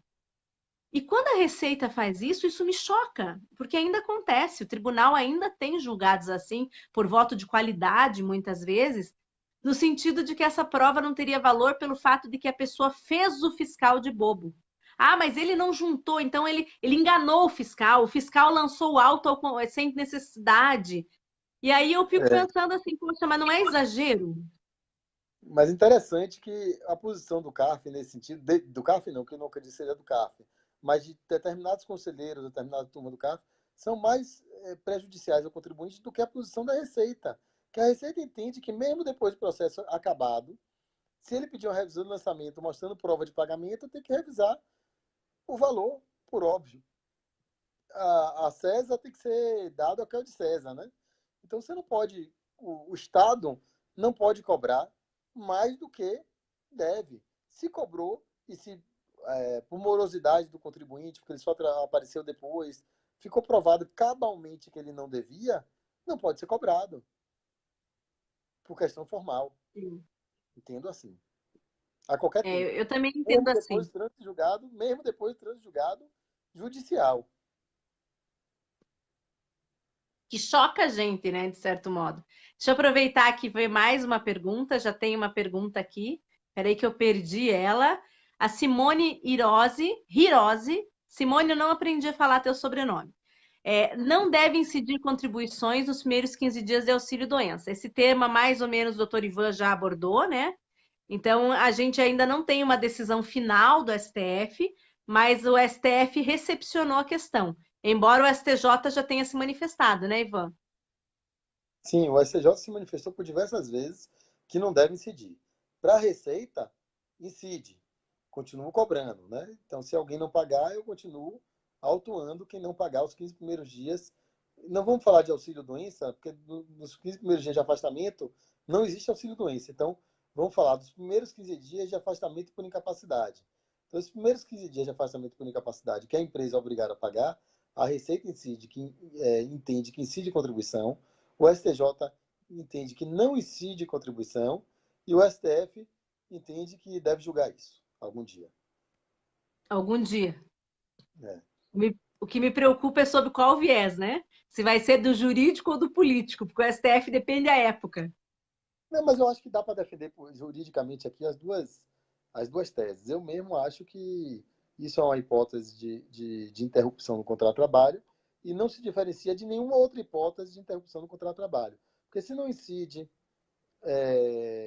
sobre os 15 primeiros dias de auxílio-doença, também não incide sobre salário de paternidade, sobre a licença para doação de sangue, sobre a licença para morte de familiar. Então, todas as hipóteses de interrupção do contrato de trabalho também não deveriam incidir contribuição previdenciária. Então, vamos julgar isso em bloco. Ou incide para tudo, ou não incide para nada. O que não há sentido, o que não faz sentido nenhum, é não incidir somente para os 15 primeiros dias de auxílio-doença. Não faz lógica nenhuma, não tem nenhum sentido em minha concepção. Eu não diferencio essa interrupção do contrato de trabalho de nenhuma outra. De nenhuma outra. Para mim, são todas iguais. E, para mim, na verdade, todas devem incidir no contrato de trabalho, porque toda a sociedade participa, de acordo com o 195 da Constituição, do custeio da Seguridade Social e as empresas podem custear a Seguridade Social sob valores oriundos de interrupção do contrato de trabalho, inclusive a questão das férias, né? que por conta dessas decisões, o STJ deu uma desastrosa decisão, dizendo que sobre férias não incide contribuição previdenciária. Em fevereiro de 2013, eu não gravo o número de decisão, mas foi exatamente nesse mês, em fevereiro de 2013, e foi depois, por causa dos embargos auriculares, que foi uma peça muito importante judicialmente, né? Chegaram no pé de ouvido dos ministros do STJ e falaram: oh, isso aí vai dar confusão. Se você não cobrar contribuição previdenciária sobre as férias, todos os segurados vão ter um mês a menos de contribuição todo ano. E aí, vão se aposentar um mês mais tarde todo ano? Quer dizer, talvez 3 anos mais tarde, porque não, ou vão se aposentar com valor menor. Aí acabaram em fevereiro de 2014, sendo, vamos dizer assim, alterada essa decisão, e o STF passou a entender que sobre férias incide contribuição previdenciária. Então, hoje, a gente tem interrupções do contrato de trabalho com o STJ, jura por Deus que incide contribuição previdenciária, e interrupções que diz que não incide, demonstrando total falta de critério. Eu entenderia até que ela tivesse o critério e dissesse: toda interrupção não incide, porque não há trabalho. Agora, diferenciar uma da outra por nenhuma lógica técnica, isso que não faz sentido. Sim. Até porque, na verdade, Ivan, eu acho que o salário maternidade ele teve um pouco reflexo dessa conduta finalística, né? Ou seja, eu acho que uma coisa que no começo dava uma influência era essa questão, porque afinal de contas, se não recolher, o período de salário e maternidade também sairia da questão da aposentadoria. Isso, exatamente. Né? A Simone continua perguntando e ela traz a seguinte pergunta, Ana Paula. Ela fala: mas a IN 971, no artigo 58, diz que os benefícios não integram a base de cálculo. Por isso fico com dúvidas. Na verdade, Simone, não é só a IN 971 que fala isso.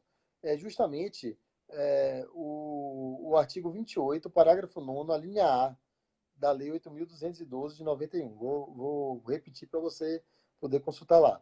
É o artigo 28, parágrafo 9º, a linha A da Lei 8.212 de 91. Ela fala que não incide contribuição previdenciária sobre os benefícios da Previdência Social, vírgula, exceto salário e maternidade. Esse texto é replicado na IN 971. Mas esses 15 primeiros dias de auxílio-doença, como eu lhe falei, é porque você já partiu da pergunta falando o termo errado. Na verdade, os 15 primeiros dias não é de auxílio-doença. Os 15 primeiros dias é de afastamento por incapacidade. Não gera auxílio-doença. Né? Então, não é benefício por Porque incapacidade. como não é o INSS quem paga, não é benefício previdenciário Não é ainda, né? previdenciário. É uma interrupção do contrato de trabalho. É uma interrupção do contrato de trabalho, como todas as outras que eu falei aqui. Licença por morte de um Perfeito. cônjuge, de pai. A gente tem uma pergunta importante aqui também do Manuel Moreira da Costa. Parece que ele leu a minha mente, porque eu ia agora começar a perguntar da terceirização. O Manuel trouxe a seguinte questão: a empresa tomadora de serviços, ela é obrigada a reter e recolher o INSS da empresa pessoa jurídica prestadora de serviço, ou somente de pessoa física prestadora de serviços autônomos? Aqui a gente tem duas situações diferentes, eu vou deixar você falar e depois também quero fazer um comentário. Bom, a empresa é obrigada a reter as contribuições das pessoas físicas, como autônomos, como empregados também e como trabalhadores avulsos. Então, todo serviço que a empresa tomar de um trabalhador, pessoa física, e as 3 categorias de segurados que a empresa pode tomar serviço só são essas 3: autônomos, empregados e é, autônomos, empregados e avulsos. São os 3 que a empresa pode tomar serviço. Os outros 3 segurados, não há possibilidade jurídica da empresa tomar serviço, pelo menos nas categorias que eles são. E sempre vai ter retenção. Já de pessoa jurídica, só vai ter retenção em 2 casos, né? No serviço de empreitada e no serviço de cessão de mão de obra. Mas não vai ser todo o serviço de empreitada ou todo o serviço de cessão de mão de obra que vai gerar a retenção dos 11%, né? Porque a alíquota é 11%. Então a gente fala retenção dos 11%. Né? Só vai gerar retenção nos serviços que estão listados na lei. No caso, por exemplo, de serviço de empreitada, né, só 5 serviços geram retenção. Quais são esses 5 serviços? Vigilância, limpeza, construção civil e digitação e preparação de dados para processamento e natureza rural, que é serviço de capinagem, de jardinagem e serviços rurais. Né? Então, esses são os 5 que geram retenção. E tem mais uma lista de 24 serviços que geram na seção de mão de obra, além desses 5 que eu falei, que geram tanto na empreitada quanto na cessão de mão de obra. Então, por exemplo, serviço de contabilidade não está na lista. Então, se a empresa pegar um serviço de contabilidade, mesmo que seja com cessão de mão de obra, não vai gerar retenção. Então, para ter retenção, o serviço tem que ser executado por empreitada ou por cessão de mão de obra e tem que estar listado pela lei. O Manuel até complementou aqui, ele falou, então, por exemplo, fornecimento de refeições. Aí, Sim, fornecimento de refeições. Fornecimento de refeições, o fornecimento só não. Porque para você ter a retenção, é necessário que o serviço seja de empreitada ou cessão de mão de obra. Serviço de refeição, fornecimento de refeição de empreitada, não incide contribuição, não incide a retenção. Mas fornecimento de alimentação, que é o chamado serviço de Copa, que está na IN 971, ele fala assim, Copa, esse vai ter retenção. Como é esse serviço de fornecimento de refeição de cessão de mão de obra? É quando a fornecedora de refeição coloca à disposição do contratante e suas dependências uma equipe para fornecer alimentação, ou seja, administra o restaurante de uma indústria, pelo menos. A Sodexo bota a gente lá na empresa, tem mão de obra lá dela, fazendo a alimentação, preparando a comida de todo mundo diariamente e cobra um valor da empresa. Aí é um serviço de Copa e vai estar sujeito à retenção, neste caso, se for cessão de mão de obra exclusivamente. Só fornecer alimentação, fornecer quentinha e levar comida para a empresa, isso não gera a retenção, porque é um serviço de empreitada e não tem cessão de mão de obra. Para ceder mão de obra, a mão de obra tem que estar à disposição do contratante nas dependências da empresa contratante. Ivan, deixa eu, antes da gente encerrar, que a gente já está aqui 1h30 de live, eu quero fazer uma outra pergunta para você referente a essa questão das retenções. Com a questão da terceirização, houve aí uma certa discussão a respeito dessa nova possibilidade da atividade fim ser terceirizada. Eu sempre digo, essa nova possibilidade que para o direito previdenciário não tem nada de novo, porque o direito previdenciário sempre teve essa previsão, né? Ela só era proibida porque o TST formulou a súmula e, em razão da súmula 331, ela passou a não ser possível. Mas o que eu queria te falar sobre isso? Já no que foi aprovada a lei da terceirização, eu vi um zoom, e a gente comentou muito isso dentro do CARF. Inclusive, eu tive a possibilidade de ler um artigo de um auditor dizendo o seguinte: olha, a terceirização, quando ela remete ao artigo 31, ela não faz as ressalvas do rol do decreto. Então, eu poderia compreender que toda terceirização de atividade em fim exigiria retenção. Claro que isso seria uma interpretação bem mais gravosa para os contribuintes. Mas, assim, você acha que seria possível eu estender isso? Olha, toda vez que eu terceirizo a atividade fim, nos termos da lei da terceirização, considerando que o artigo da norma se remete ao 31, poderia considerar isso para todos? O que você acha? Já parou para pensar nisso ou não? Já vi isso, mas eu acho totalmente absurda essa interpretação, na minha concepção. Mesmo porque o artigo 31 e logo os parágrafos, ele cita e lista os serviços. Então, só cita o caput e os parágrafos. Ou seja, eu não vejo muito sentido nessa interpretação. Nenhum sentido. Ou seja, mesmo porque a legislação previdenciária já falava atividade de fim ou não. Né? Sempre falou o artigo 31 que podia ser atividade fim ou não. Então, eu não vejo nenhum efeito, zero, da terceirização, da nova lei da terceirização na contribuição previdenciária. Para mim, continua tudo como está, só podendo lançar tanto para atividade fim ou não, como sempre falou, as atividades listadas na lei. Perfeito. Eu defendo isso também, até porque seria a norma previdenciária, ela é mais específica, né? Não teria como a lei da terceirização vir e trocar uma questão de custeio da norma previdenciária. Eu acho que tem uma especificação melhor e mais direta também quanto a isso. Ivan, antes de terminar... Só o seguinte, eu acho que não vai ter efeito nenhum, porque nenhum auditor vai seguir esse entendimento, vai ficar só na doutrina. Porque se o auditor não fiscalizar, não vai nascer lead em relação a isso, né? E os auditores não vão Sim. fiscalizar isso, garanto. Perfeito. O José Antônio de Rezendes, ele falou, olá, como é acompanhado ou fiscalizada a alíquota do adicional da Previdência devido pela empresa referente ao trabalho insalubre? Foi bom que o José fez essa pergunta, Ivan, porque eu já ia engatar uma pergunta para você para terminar, que é o seguinte. Nessa semana, nos julgamentos do CARF, então, né, a gente julgou muitas questões, dentre elas, autos de infração do adicional da aposentadoria especial. O 6, 9 ou 12, né? Eu Isso. sempre me confundo aqui.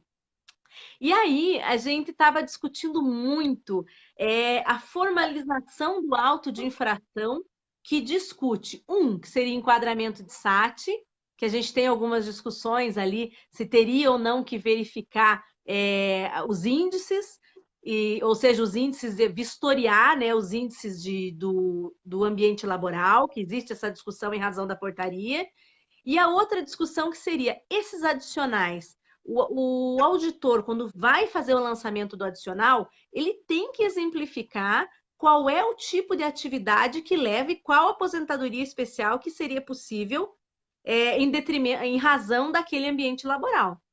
E aí eu queria que você falasse um pouquinho, aproveitar que Opa, sumiu ele aqui, que o José Antônio perguntou, então, como que se acompanha, como que fiscaliza esse adicional? Eu já fiz a minha pergunta junto.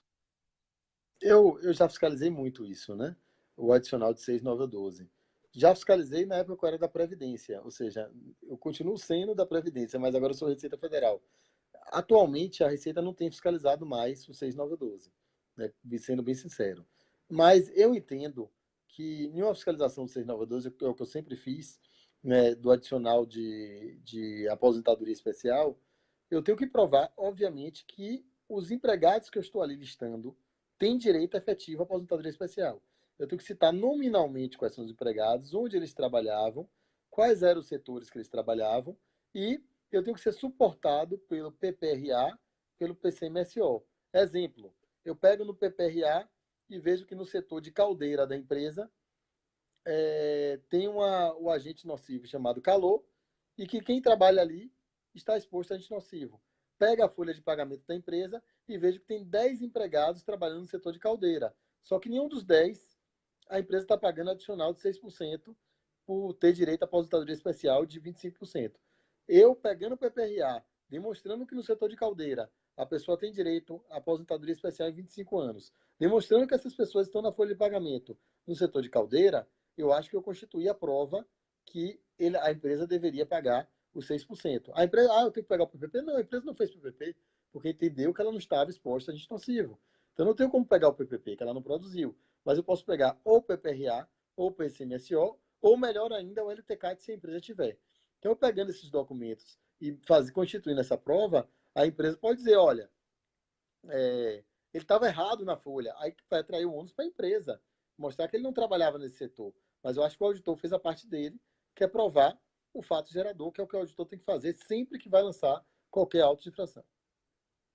Perfeito. E, na verdade, ali você já abordou uma problemática que eu vejo, que é o fato de que, para comprovar a ocorrência do fato gerador, eu tenho que discriminar quem são os empregados, né? Até para que eu Com possa certeza. compreender exatamente qual é o valor, né? Mas, por óbvio, você tem que discriminar os empregados todos, quais são, e, obviamente, os valores de contribuição dele mês a mês. Uhum. Não há outra Eu tenho maneira. julgado Não há muitos outra processos maneira. antigos com esse problema, que só Para lista, mim, né, não a existe outra maneira. existência. Não há outra maneira de se fazer. Né? Tem que botar exatamente esse processo. PPRA, PCMSO, nome das pessoas, pela folha de pagamento, provando que elas estavam nesse setor. Não existe outra maneira de fazer. Sim. E a questão do enquadramento do SAT, Ivan? Você acha que na hora da constituição do auto de infração, eu só faço o batimento com o KNAI ou ainda há que se justificar a questão de haver ou não a insalubridade, ou não só a insalubridade, mas o agente agressivo no ambiente laboral? Você está falando do SAT ou do adicional do SAT? Ou do 6.912? Está falando do 1, Não, 2 ou não. 3? Estou falando assim, do 1, 2 ou 3, porque hoje há Tá. uma discussão judicial muito forte de enquadramento, né? Só que isso para a Certo. Receita se resolve muito mais pela portaria, porque a portaria fala o seguinte: olha, eu pego o KNAI, vejo qual grupo você participa e coloco o teu percentual de grau de Isso. risco, 1, 2 ou 3. Mas Isso. judicialmente as pessoas tentam afastar a Não, portaria e discutir a não, fa- insalubridade, o não ambiente faz laboral. sentido. Não faz sentido. Não tem que ter necessariamente eu provar qualquer tipo de agente nocivo. O agente nocivo seria a prova para o 6, 9 ou 12. Para o 1, 2 ou 3, aquela portaria ali presume que ela fez um estudo de onde estão, quais são as empresas que têm o maior risco de ocorrer acidente de Uhum. trabalho. Né? Então, se o risco de ocorrência de trabalho é leve, alto ou moderado, ou baixo, né? Leve, alto ou moderado. Né? Então, por exemplo, uma indústria de siderúrgica, né? Não interessa se ela tem agente nocivo ou não, ela pode estar cuidando de todos os agentes nocivos lá. Mas o risco de ocorrência de acidente de trabalho dela é alto, porque ela ocorre mais acidente com a indústria siderúrgica, por mais que ela trate de saúde do trabalhador, do que em um escritório de advocacia ou no escritório de contabilidade. Então, 1, 2 ou 3%, para mim, está perfeito de acordo com a portaria. Né? Então, de acordo com a portaria, é o que eu vou usar, é 1, 2 ou 3%. Eu não vou analisar se tem ou não agente nocivo. A proteção à saúde do trabalhador, se tem ou não um cuidado com a saúde do trabalhador, vai influenciar depois no FAP, mas não um, dois Sim. ou três. Então, para mim, Uhum. a legislação é muito. Olha, eu elogio muito a legislação acidentária, por isso, né? Ela, depois do FAP ainda, melhor ainda. Ficou melhor ainda depois do NTEP, melhor ainda. Então, acho que a gente está evoluindo cada vez mais. E aí teve o trabalho de Paulo Rogério, que eu acompanhei. Quando eu estava na Receita fazendo um trabalho do Audprev, né, Paulo Rogério estava se matando para regulamentar o NTEP, que depois ajudou, para justamente ajudar na questão do FAP, né? Então, eu acho que a legislação acidentária evoluiu bastante, graças a grandes pessoas que tiveram por lá. Uma delas que eu cito é Paulo Rogério, né, do nosso grupo, o criticado amigo do nosso grupo de professores, né? Eu Mas é uma gosto pessoa muito do Paulo sensacional. Rogério, mas eu tenho que fazer uma ressalva, Ivan, que eu não concordo muito com a política da metodologia do NTEP, porque o NTEP, conversando com engenheiros e médicos, eles não conseguem entender direito aquela metodologia ali, não, viu? Mas eu Não, compreendo que muitas pessoas defendam. ela pode ser aperfeiçoada, mas que, assim, ela tem a ideia dela é muito boa de salvar vidas, ou seja, claro que todas as doenças ali ela não tende a ser perfeito, né? Vai ter doenças lá que o médico não vai entender porque chegou. Mas é uma questão estatística também, né? Eu não sei porque chegou muito bem, mas que acontece, acontece. Por exemplo, motorista de ônibus com doença, sei lá, renal. Aí deu Aí ninguém entendia por quê. Aí tentam justificar, não. É porque ele fica muito tempo sem beber água, né? Sem beber água, não, sem bebendo água o tempo todo, sem ir no banheiro. Por isso que pode ter um índice maior de doença renal. Então, às vezes, a gente não entende por que acontece. Mas o estudo estatístico demonstrou que esses desvios padrões, ou seja, em determinadas profissões, elas acontecem mais do que em outras. Às vezes, o médico pode não entender o motivo de acontecer, mas algum motivo tem, porque acontece. Então, a não ser que o cálculo Sim. tenha sido feito É, errado, eu, ela eu, aconteceu. eu entendo assim, eu até respeito tudo, mas algumas, para mim, elas fogem um pouquinho da razoabilidade.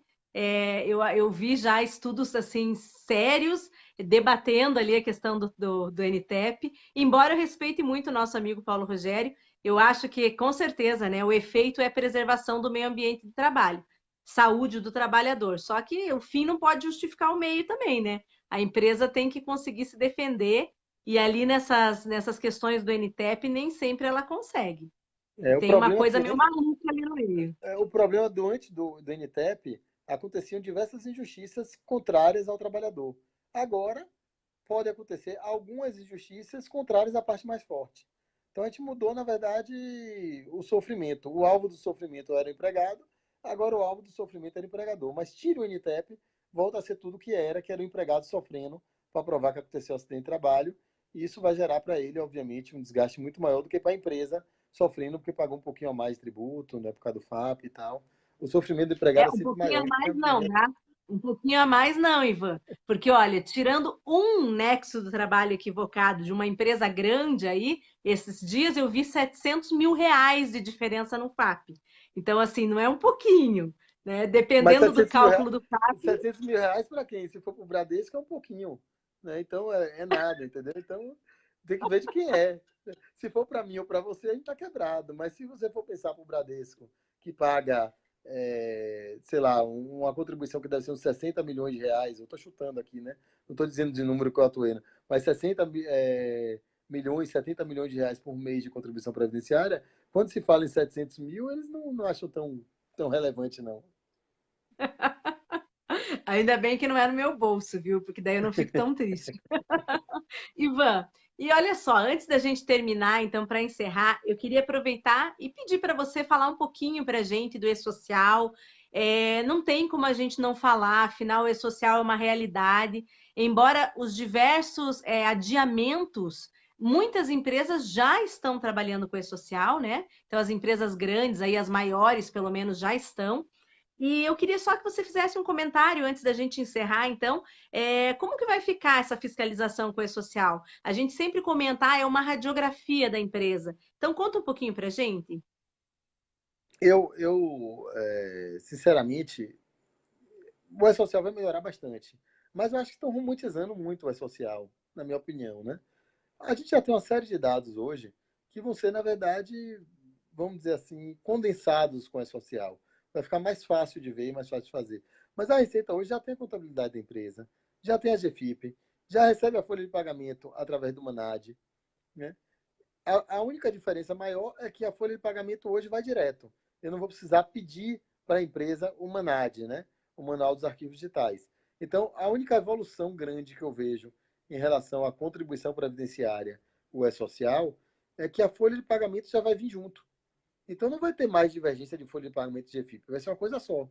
Então, isso vai obrigar a empresa, antes eu chegava e cruzava a folha de pagamento da empresa com a GFIP e achava algumas diferenças. Hoje, ela vai ter que fazer certo. A folha de pagamento vai ter que Sim. refletir a GFIP, ou seja, a GFIP vai ser um espelho da folha de pagamento da empresa pelo E-Social. Então, vai ter uma evolução, mas também não é uma coisa que vai revolucionar. Eu acho que o que revolucionou a fiscalização foi a GFIP. A GFIP foi assim, a gente tem dois tipos de fiscalização, antes e depois da GFIP. Antes da GFIP, o auditor fiscal era o auditor fiscal que ia na empresa, pegava a folha de pagamento e comparava com a guia. Se estivesse batendo direitinho, não tinha nada a cobrar. Se não estivesse batendo, cobrava. Depois que gerou a GFIP, que foi a grande revolução da fiscalização previdenciária, o auditor teve que mudar o foco, porque o que estava de débito aparente não precisava mais ser cobrado pelo auditor. Então, o auditor teve que ir atrás da sonegação fiscal. Né? Então, aí teve que discutir salário de contribuição, aí que surgiu o meu livro lá atrás, sobre salário de contribuição, com o professor Sinésio. Né? Ou seja, temos que agora avaliar a sonegação fiscal e não a inadimplência. Antes, o auditor era um auditor que cobrava apenas inadimplência, os valores que a empresa não pagava. Agora, o auditor passou a ser um auditor que busca o fato gerador, que explora a legislação em busca do fato gerador. Isso foi a grande revolução, que eu não vejo que será igual para o E-Social. Entendi. Não, perfeito. Deixa eu aproveitar e mandar um abraço para o Jesus, que está nos assistindo. Ele até escreveu ali, cheguei. Eu citei ele agora há pouco, que é nosso coordenador em Catanduva. Um grande abraço para a Silvânia Diniz, que quando a gente começou a live eu ia falar para ela, não deu tempo. A Luciana Rodrigues, que é minha aluna aqui de Curitiba também. Ivan, eu Você não está sei com a se audiência você tão boa. soube. Você está com a audiência tão boa que até Jesus lhe assiste. É impressionante. Você viu só? Graças a Deus. Bem, Ivan, deixa eu aproveitar e também te falar. Não sei se você viu, eu sempre mando as coisas nos grupos, mas o IEPREV lançou recentemente a Revista Brasileira de Direito Social. Eu sei que você não tem tempo, mas arruma nessa tua agenda uma oportunidade, manda um artigo para gente, que vai ser um prazer receber. Então, nós estamos aí com essa proposta de discutir tributário, previdenciário e trabalhista, todo ele num viés social. Então, a gente tem esse interesse, o IEPREV sempre tem essa vontade de trazer o estudo científico mais próximo da advocacia previdenciária e dos demais juristas aí dessa área, né? Seja auditor, promotor, juízes. Então, a ideia mesmo é tentar sempre melhorar o estudo do direito previdenciário. Então, já aproveito para fazer um convite para você em nome do EPREV, em nome do Dr. Roberto, para que você também escreva para a gente, indica para os seus alunos para eles escreverem, que vai ser um prazer enorme. Ainda, Ivan, antes de eu encerrar, eu quero te falar para o pessoal que está nos assistindo, nós estamos fechando a turma de pós em Previdência também, então eu conto com o pessoal que vai assistir online conosco. Sei que o Ivan também tem um curso excelente online do SERS, né, Ivan? Eu também dou aula lá. Então, aqui a gente, embora seja um programa do IEPREV, nós somos democráticos. A gente não deixa de citar o trabalho bom que é feito pelos nossos amigos e professores. E vocês também têm um trabalho ótimo. Eu tive a felicidade de conhecer o Roberto lá aonde mesmo? Em Campina Grande, né? Em um excelente Acho que congresso Piauí lá, vocês foram. aqui no Piauí. Foi no Piauí. Piauí. Num excelente congresso lá, organizado por Theo, né? Por professor Teodoro Agostinho, né? E pelo pessoal todo de lá também, né? Então foi muito legal. Com certeza. E eu já quero lhe dizer que eu falei para o Roberto, quero muito trazer você para dar um curso conosco ou num dos nossos próximos eventos. Aí você já está previamente convidado. A gente só vai ajustar como, onde e conseguir um espacinho nessa sua agenda que é super concorrida. Ivan, deixa eu aproveitar que a Carolina ela escreveu aqui, olha só que bacana. Amigos queridos, a live está um show.